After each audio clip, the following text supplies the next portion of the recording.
So the first thing we're going to do is to roll up a towel, and we will be placing this towel along the client's spine.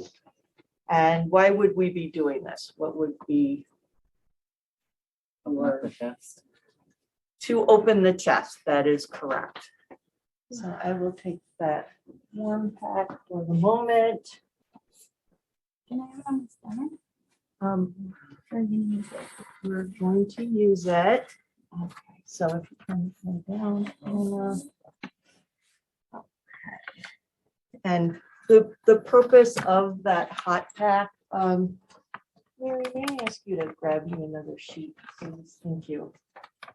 Is to use the warmth to help open the muscles.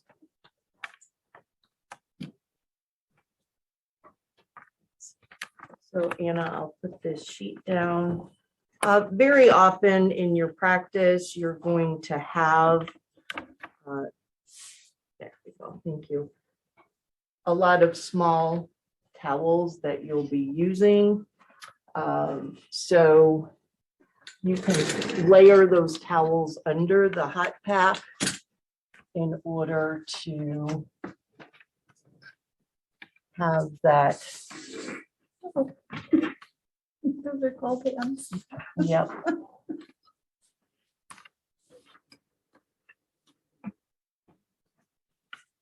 So before actually working on the pecs, you would do a warm-up. You would perhaps do compressions. You would do your general warm-up to help the client relax. Of course, you would turn down the lights so they're not blaring in somebody's eyes. You want to engage the parasympathetic nervous system to help your client relax. Okay.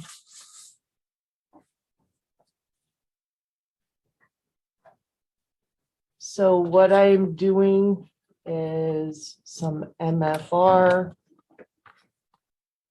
lots of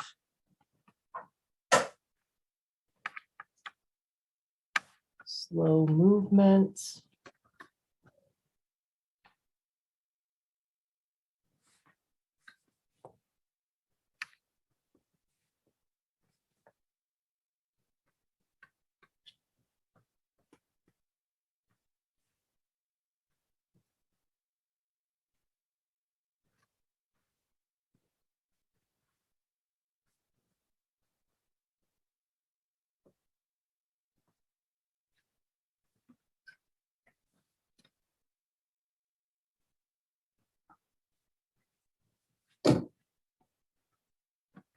Just taking time and helping the client relax.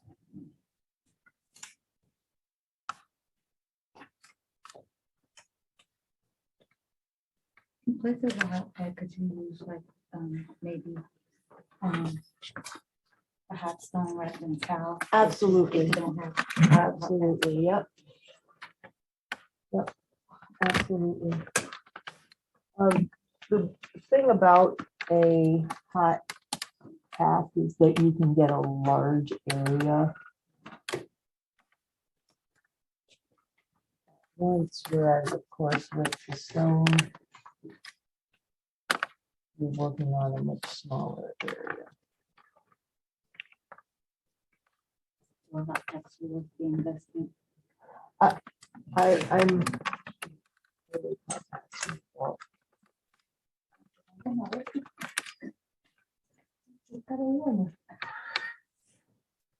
you, I know many of you already have hot stones, and if that's what you have to use, then that's what you should use. You certainly can put a hot stone under the neck.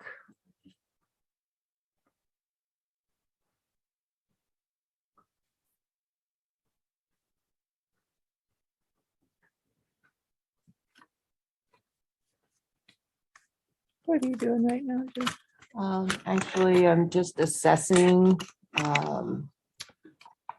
her neck, her upper traps are tight. So just spending a few minutes just engaging that tissue.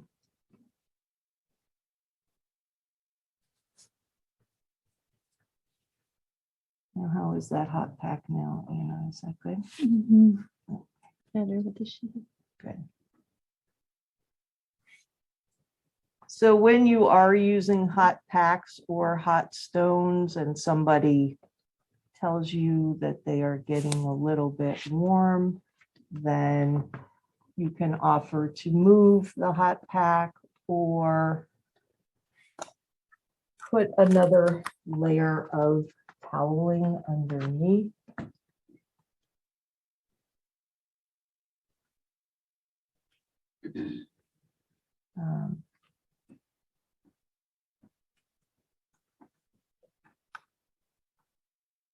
Anna's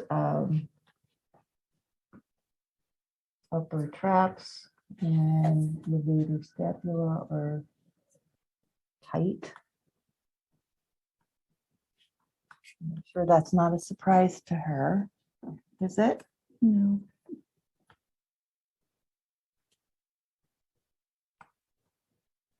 My fingers now are in the occiput.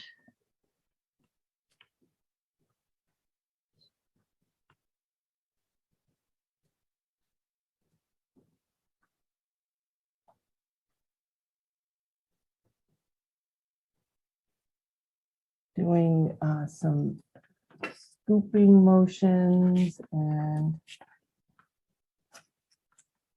stretching. Could you take the extra sheet out of the way of the shoulder, please? Certain. Actually, or can we move this to the other side, Anna?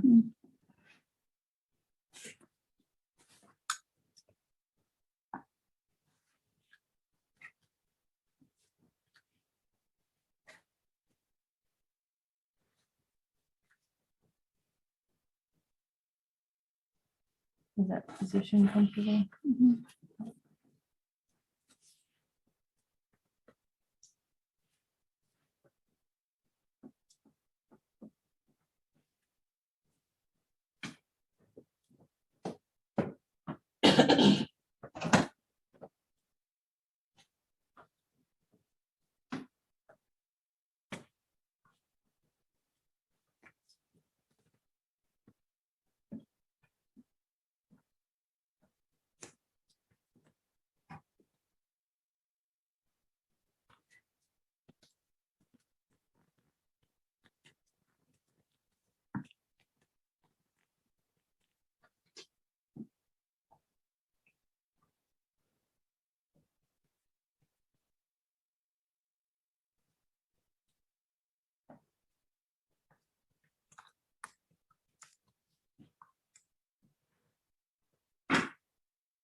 So her muscles are responding well to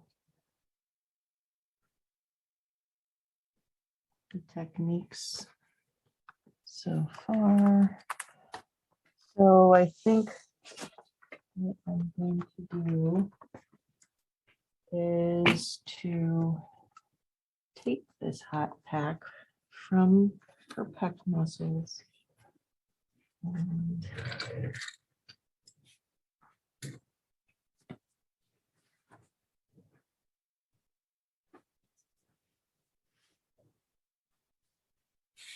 actually put it under her shoulder.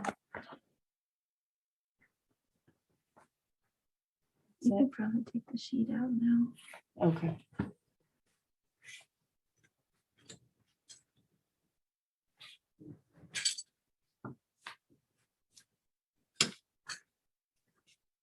And so what I will begin doing in the pec area is make sure that she is tucked in really well.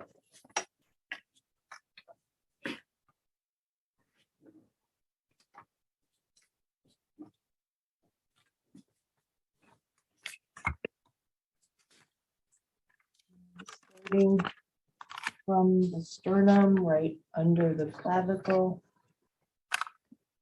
Start assessing muscles.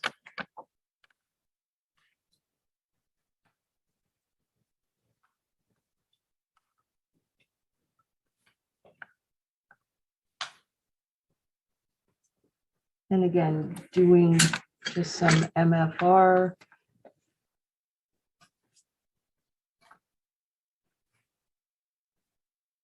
You haven't used any oil or lotion at this point. No, I have not, no.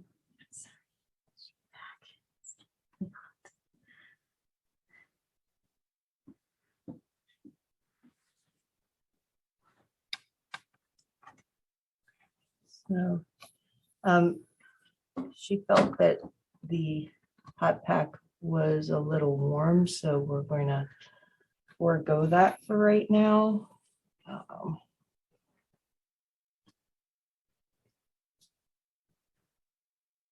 Now, engaging both the sternal pack, so right in this area, and the clavicular packs.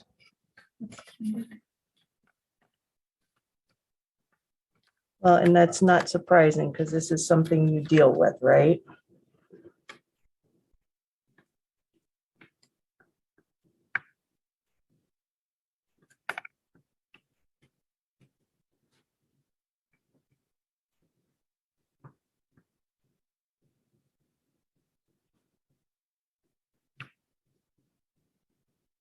So just doing a little stretching to start with.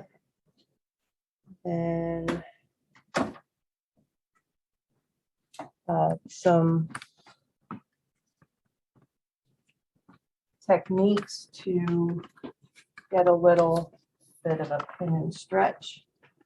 You want to find the tight areas, and right up under her clavicle, it is very tight. So I am going to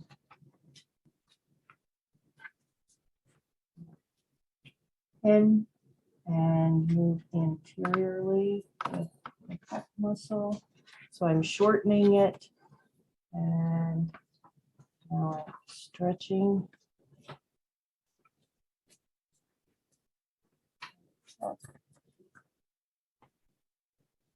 Okay, here, Anna?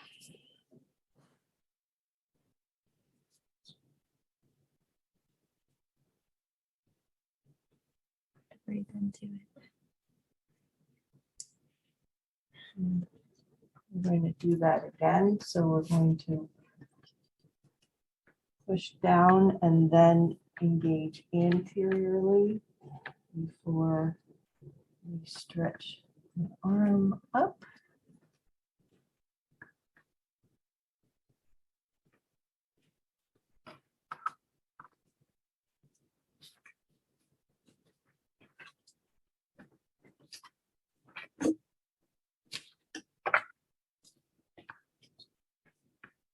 And then when you feel someone resisting, then it's best to go ahead and stop. You want to do the pin and stretch until they are uncomfortable, and then allow the muscle to relax before you try again.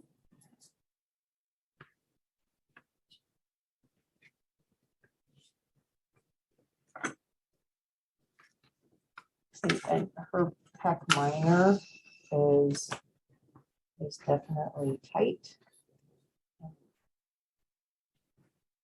And this time, Anna, I'm going to have you engage that pec minor yourself.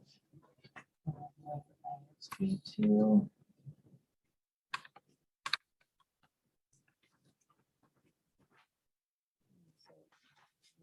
going down and then pushing anteriorly, and if you can, please abduct the arm until it's uncomfortable. Breath and hold.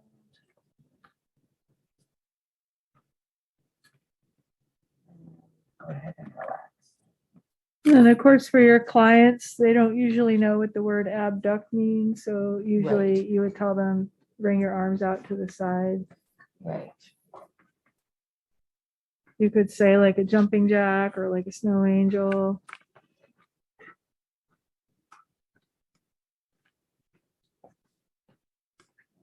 We're going to do that one more time, Anna.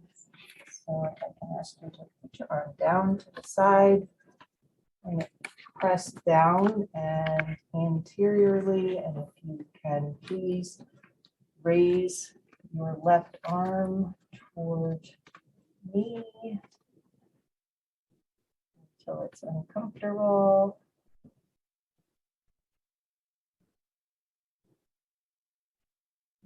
Take a deep breath and hold.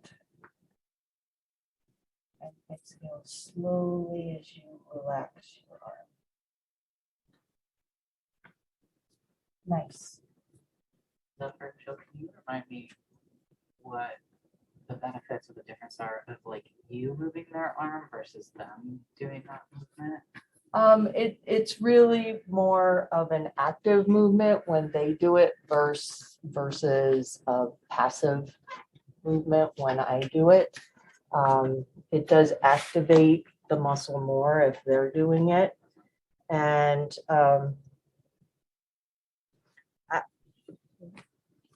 I don't know, would you feel comfortable if people felt the difference between, if anybody would like to feel the difference between her pec minor on both sides, it has loosened up quite a bit, and Anna's fine if you want to come and feel it. I'll pause during this time. Pretty visible. Yeah. Yeah. So when you are working on the front, you know, it's really the pecs, the pec minor, and the anterior deltoid that you can work with. And you also may want to, when they are in this position, actually put your hand on the scapula and actually put the scapula down and move the shoulder back.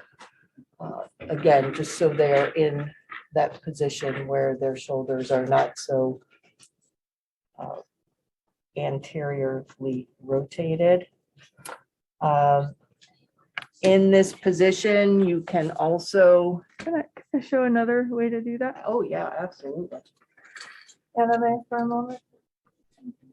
So what Jill is talking about, another way to do it is if you kind of jostle their arm as you do it, you can feel that medial border of the scapula. So now I've got my fingers on the medial border of her scapula and the base of my hand on the lateral border of her scapula. So when I jostle her into a different position, I can encourage her scapula back close to her body and down.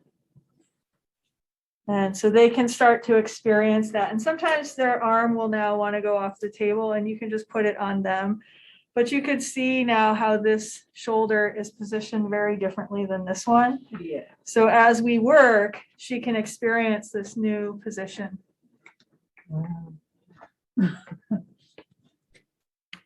Tag. Does your breathing feel different on there? Linda?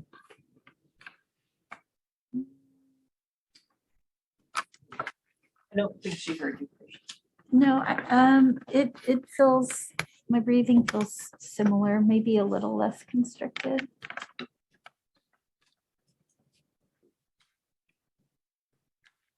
I can definitely feel my shoulders. Feel your shoulders what? They feel different. Oh, from each other. Yes. Okay.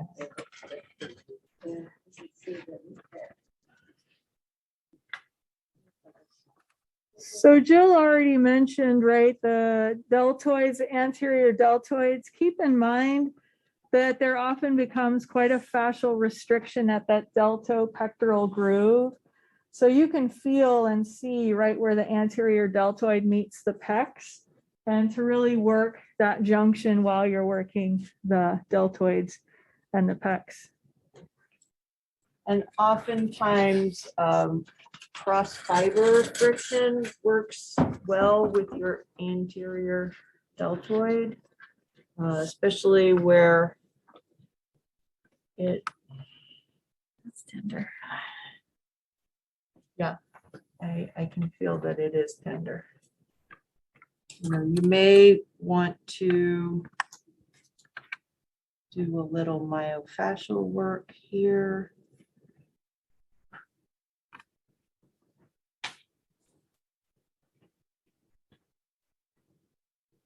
And you probably have been talking to your client about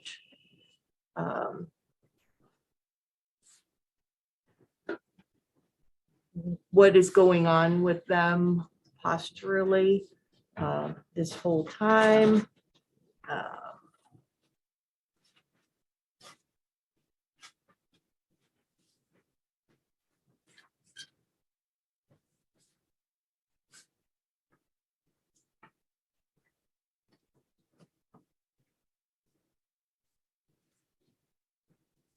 Again, you're still working your upper deltoids and your levator.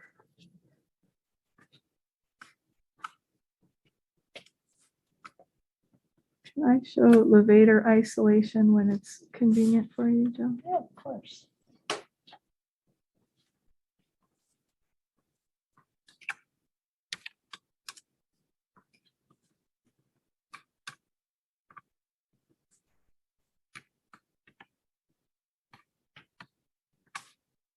Really tender in here, Anna. It's not tender at all there, but it's really tight. It's tight.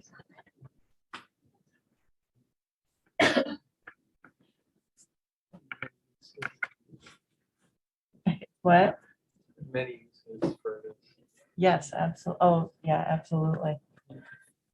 Okay, tag, All right, can you hold this? It wants to roll. of course.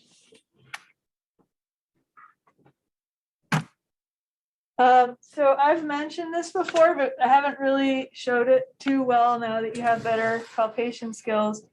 One of my favorite ways to isolate levator scapula is when the client is face up, because again, you can feel going from the medial border of the scapula, you can walk your fingers up, and I feel those ropes just very specifically compared to when they're face down and they just have a big old jumble of tight muscles, right? So I'm first kind of working into this a little bit. It feels very ropey and dry and tight, but more isolated than if she was face down.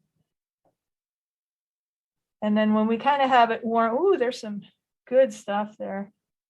How's that intensity for you? It's actually like a 4. Okay. Would you like more? Okay. So we're gonna warm it up, working our way up. And when it's warmed up, then I actually like to go from the top and get my hand under the inferior border of the scapula. So now you can use the upper part of the scapula and the inferior angle. And I'm really jostling. So my hand underneath is pulling the inferior angle up, and I can really pull that scapula into my fingers. So what I want to do is get to where I can feel literally the top of the scapula and not just the general area. So now I am right on the bone. Yeah, my inferior hand is pulling the bone into my superior hand. And so this finger is right on the bone, much more isolated than you'll ever get client face down. And so now I'm hooked around it and I can get right onto that levator scapula. The levator scapula is intense. Yeah, yeah. So how do you enjoy this intensity? 7.5. Okay, and how about now? 7. Okay, great. So you're right, thumb is on the superior angle Yes. all the way through. Wow. Yeah, yeah. So when you get that inferior angle, you can pull that bone to you. So right here is the slippery tip of the bone. I was noticing it's kind of hard to feel if the bone was like a trigger point or a bone. Yeah. You know, Great. Thanks for bringing that up. I think the biggest difference to me is that bones feel really slippery. So when I isolate just the bone without muscle, I'm on a slippery, hard projection. But then when I get onto the muscle, there's a trigger point. That's neat. And how about now? Okay, good. Thanks for letting me know. And so now when we're on the trigger point, it feels a little more dense and less slippery and more ropey. Now, hopefully you all have started to notice this, but I'm going to call it out that, of course, trigger points can be in a whole, area of tight, messed up tissue. And this is very common in this levator scapula area. And you could be on kind of a part of the adhesion that is almost like numb to the client, that they can barely feel you and be asking you for more. And you could shift like millimeters or half an inch or an inch away. And then once you're on that trigger point, your same pressure could become excruciating. So you got to, of course, pay attention to their nonverbal cues, invite and welcome their feedback, and check in with them and make adjustments. So I'm, again, see how we can really, my lower hand is doing that. I'm isolating. There's a trigger point. You okay? Mhm. Isolating that to really work through it. And I tell you, when they're face down, you will never get this specific. And you're going to release the trigger point a lot better when you can isolate it like that. Now, with the client real situation not showing on video, you don't need to make it go quite so dramatically, but I want you to really see that you're not just subtly feeling around from the top, you're using the bone as a handle. So now that we got this isolated so well, you can also take the muscle. It's working out so many layers. So many layers are working out. You're doing great, Anna. How's the pressure? Like you said, if you move just the slightest bit, the intensity goes way up and then goes down and way up. Yeah. So I'm on the levator now. There's such a tight spot right here. Woo, baby. And again, if you don't isolate levator like this and you just try to go up the neck, you're very likely to be on any random muscle. But when you go right from the superior angle, you can follow this so well. And we just got a tight, unhappy muscle here. And we can pin and stretch it. We can passive stretch it, but I'm just going to follow up here. And next week, we'll get better into the scalenes and the FCM, which are, neighbors who also get upset about the barking dog. so what's the difference between the musculotendinous junction and the neuromuscular junction? Where the trigger points are, remember? We were like, you want to be near the musculotendinous junction, but then I remember one of the questions on the test was the neuromuscular junction. I don't know if that's palpable or, That's a great question. So the musculotendinous junction in some muscles is very palpable, like where the gastrocnemius belly goes down into the Hamstring. Achilles tendon, right? So oftentimes you can feel that belly to tendon junction. Whereas the neuromuscular junction is where, the nerves and intersect, and you can't really feel it directly, but you can feel where, of course, the tissue is different because of the trigger points. Does that make sense, or is there a follow-up? Cool. Now I'm sitting over here because I started the work over here and because of the video and whatnot. But I would often sit at the client's head for this, right? And as I start to stretch up, I could switch to holding the back of their neck. Now, does anybody remember the origin of levator scapula? Where am I going to be following? See 1, 2, 3, 4. Yeah, C1, 2, 3, 4. What part of them? Transverse process. Woohoo! Oh. I'm so happy. You made my Monday morning. So yeah, you're going to now be able to follow this right up to the TVPs, transverse process of C1, 2, 3, and 4. And those are way on the side of the head, on a line under the earlobe, and they feel like a mountain. Hey, are you feeling the jugular here or the? I am behind it, but if I were to feel the pulse, of course I would move. So you're basically kind of like a surgeon almost, precise. and whatnot? Without cutting them open, but yes. Yeah, but very precise. I'm right on those TVPs now. How are you doing? And you could take that up all the way. And again, whoo, look at that one go. You get your trigger points up to here as well. And so forth. Any questions about this one? I'm gonna kind of work it out again. Jostling it, feeling what's still there, what's better. And this is a good time to really send enough physical cues that the client can feel increased mobility. What motions does levator scapula do? It's in the name.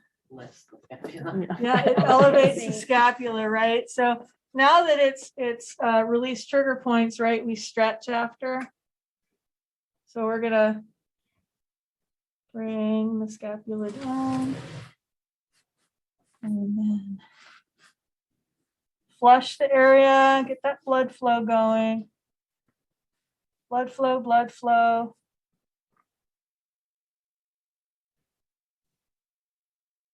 Now pay attention if you're moving their arm around, what helps them relax and what tenses them up.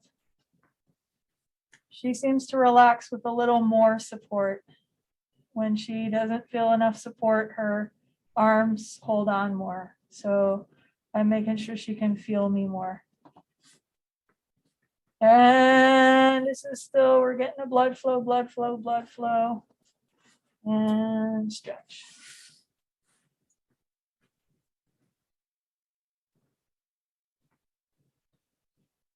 Questions?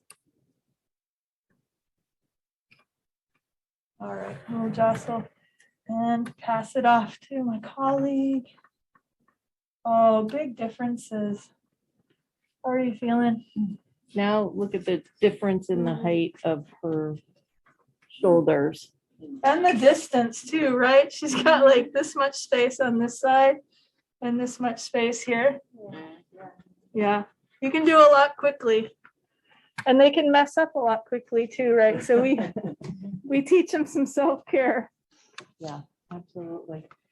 I think in the interest of time, we should have Anna turn over at this point. Okay, I'm gonna So if you pause can during that. pause.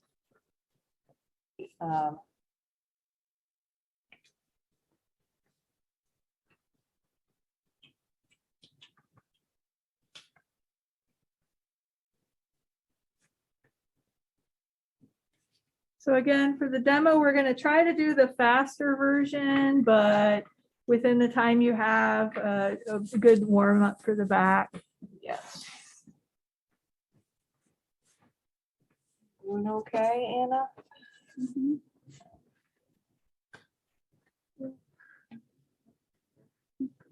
What's so tender? on my arms. Your arms are tender? Gotcha. And that is fairly typical for you? I have a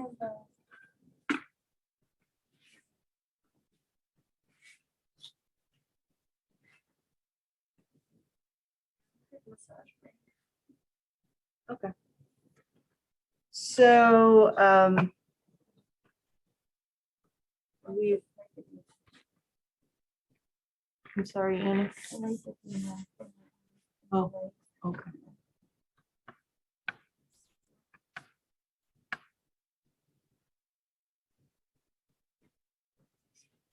So, again, working in these areas, which muscles have we decided would be long and weak? Rhomboids, yep. Mid traps, yep. So because those ones are long and weak, even though they will have trigger points, we don't want to, and we'll have the protracted scapula, right? So we don't want to do a lot of long, like stretching movements towards the front, but you'll still need to release their trigger points. So you can still work along the medial border. It's not that you're not going to work them, but you're not going to do a lot of like long movements like this, and you're not going to encourage protraction. So a lot of our trigger points are right there on the medial border, and you can focus with that. And she does have some right here near the superior angle. How is the pressure, Anna? It's a 5. Okay. And now?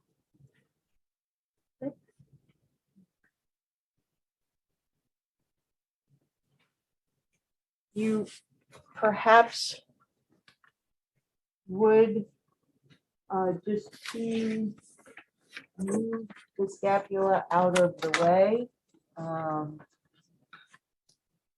Perhaps would put the arm to the side or to the front.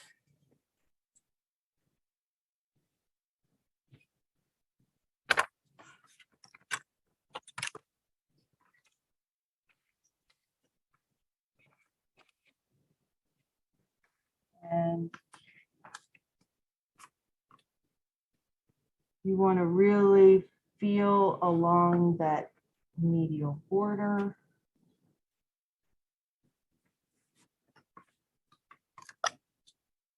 You know, very often, do you feel comfortable putting your arm up on your lower back, Anna?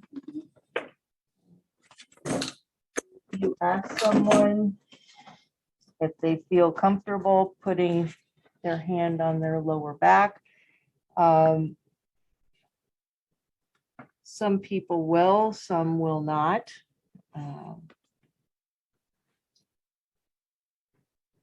And I literally never do that. A lot of massage therapists do, but I don't do that. So you can try both ways. Lift from underneath with the shoulder. Yeah, I like to You move the could. scapula around that way. Yep. It's like a bar. Really, I'm just feeling for tight spots. And she definitely had some trigger points up in this area. You also, again, can try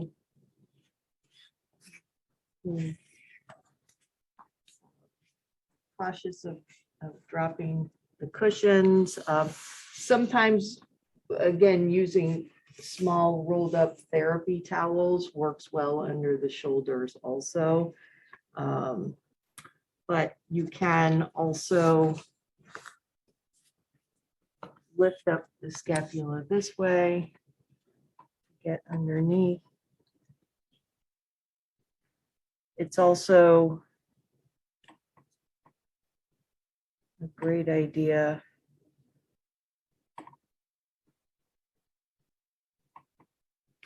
to really explore and see how the serratus anterior and the lats, if they are tight. Because they often are. Is this tender in this area, Anna? Okay.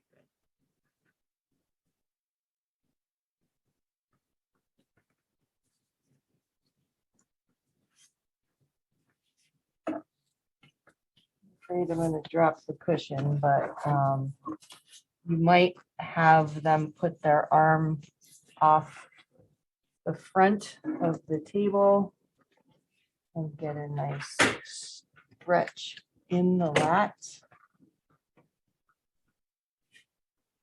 and in serratus, which is often really tight.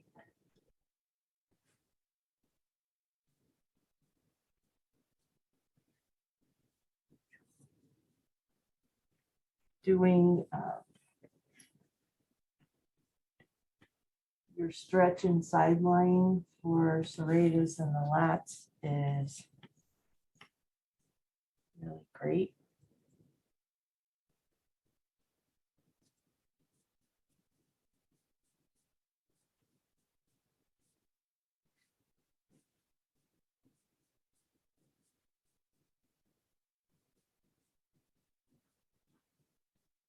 You also may find that people have tender spots in the intercostals, the muscles between the ribs, the areas between the ribs.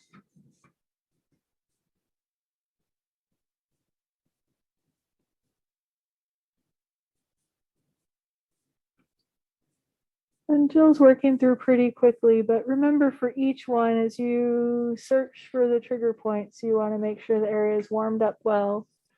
Then when you search for the trigger points, you want to take time to release them with either linear friction or cross fiber friction. And then you want to use flushing like petrissage and stretching after. So a classic one is those rhomboids that hang out right next to the medial border of the rhomboids. They will often actually elicit that classic twitch response, whereas not all trigger points will. So it gives you a good cue of when it's released, and then you flush the area and stretch it a little bit. And then, of course, for the rhomboids, we can activate them too and have her bring her rhomboids back. Retraction. Yeah. And can you retract or lift just your shoulder, Anna? Yeah. And can you do that with both arms at the same time? Yep. So now you can see she's activating those rhomboids. Okay, and relax.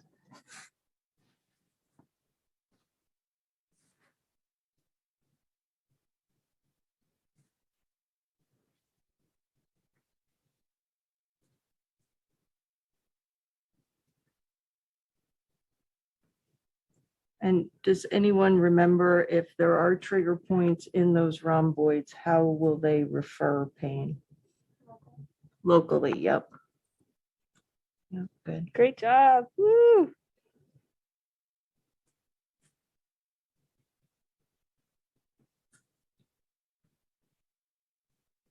Her paraspinal muscles are also very tight.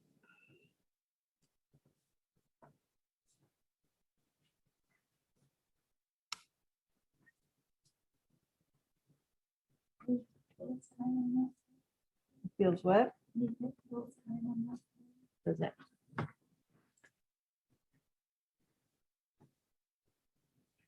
Wish we were doing hips. But yeah, this she said that her hip feels tight on this side, and I'm sure it is tight.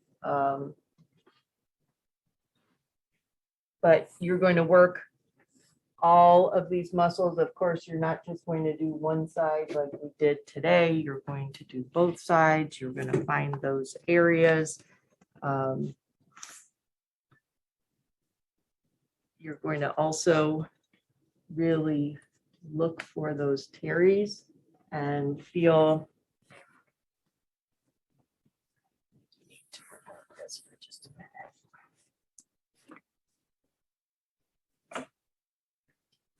You want to see if those teres muscles are tight. They very often times will be.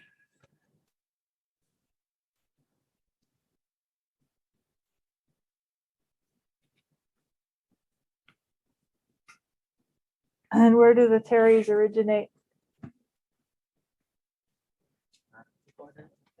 Awesome. Yeah. Lateral border of the scapula, right? So don't be shy about getting right up to, you should feel that bone. Yep. And major is on the inferior and minor is on superior. So you're going right onto that lateral border. Yep. And where do they insert?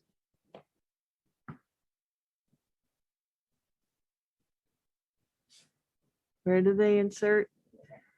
The intertubercle groove. There is my jersey, so it's here to the top.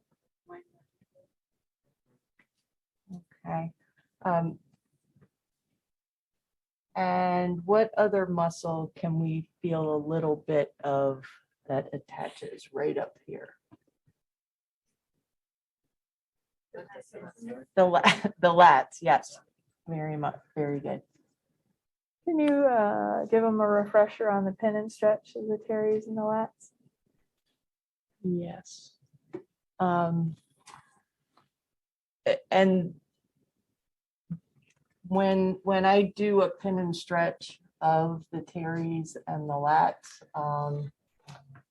this is the way that I do it, is to grab the muscle and then after I'm ensure with the client that they don't have any mobility issues with their shoulder, I will do stretch. Is that too much, Anna? Yeah. It was a little much, yeah.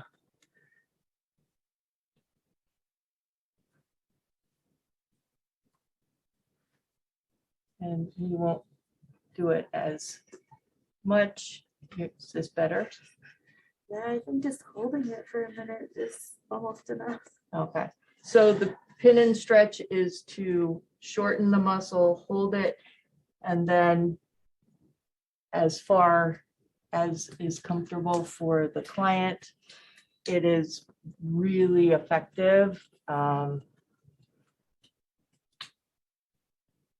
And it was too much for Anna is why on the last demo, Yeah, I did. Jill let go on the stretch, but of course you don't let go on the stretch.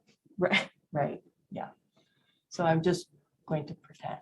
And that's wonderful for lats. And then if you want to isolate teres major and minor, same arm position, you can just move their arm like this as you're on it.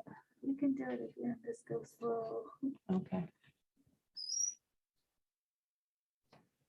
And that'll get the medial and lateral rotation. So here comes the lats again. I'll do pin and stretches usually 3 times with some, good petrissage and compression between, flush that tissue, reassess, see where it needs it. Yeah. Let me show the teres again too. Sure. And again, you're gonna hold the muscle and then you're going to rotate. So you're alternating stretching major and minor this way. So you get a lot done quickly with this, which I really like about it, because you've probably noticed how time consuming these things can be. So you want to do some time efficient techniques. And just as most people will have some hyperkyphosis, many people have very tight lats and teres muscles, and they don't even know that they are that tight until you start working them. And then they're like, oh my gosh. Shockingly, it makes such a difference to help release those. So I'm sorry, you asked me to do something else. No, but in my mind, I'm thinking subscapularis, but we are running out of time. So we'll do subscapularis another day. Are you all thinking about subscapularis? No, they were Oh. not. No? No, I don't, I don't like their people. It doesn't feel good to a lot of people. Yeah, we'll do that another day. Yeah. It's a nice one sideline too. I think it's kinder sideline, don't you? I do. Yes. All right, so Mary, we're gonna you wrap did it have a up. Question though?